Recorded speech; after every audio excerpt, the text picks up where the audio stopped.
is BBCOR.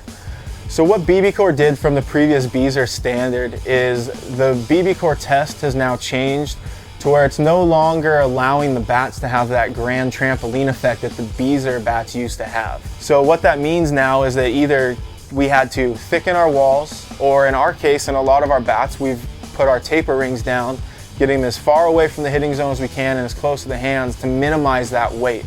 So the biggest notice the player is going to see if this is their first year moving in the BBCOR is one, yes, bats are going to be a little bit heavier.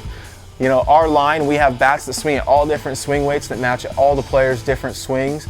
The other thing you're going to notice is that those days of just leaning back, throwing hands, and letting the barrel find the ball and the ball traveling are pretty much over. You know, certainly it's had an effect on the game. Home runs are down, there's no question about that. Extra base hit power is down.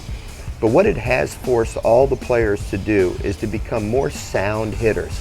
Instead of just sitting back and trying to hit the ball out of the ballpark, hitters are now being forced to be more aware of their swing, how to hit the ball to the opposite field, how to drive a ball through the infield. There's become more of an emphasis on bunting. There's become more of an emphasis on quality base running.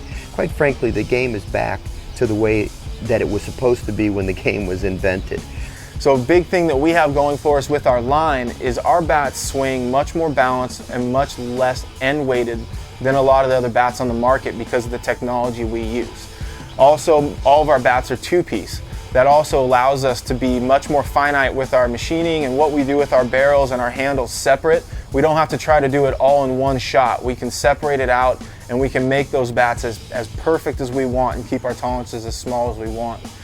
The old bats had their specifications that they had to meet, but why were there some bats that were better than others? And we feel that way about DeMarini now with the BBCOR. Their technology, their research and development, the team that they've assembled have obviously mastered the specifications to the BBCOR, and we feel like we're getting the most out of it as hitters. So I think overall, the bat change, although it's been a big adjustment for all of us, in the end will prove to be a very positive thing for the sport of baseball.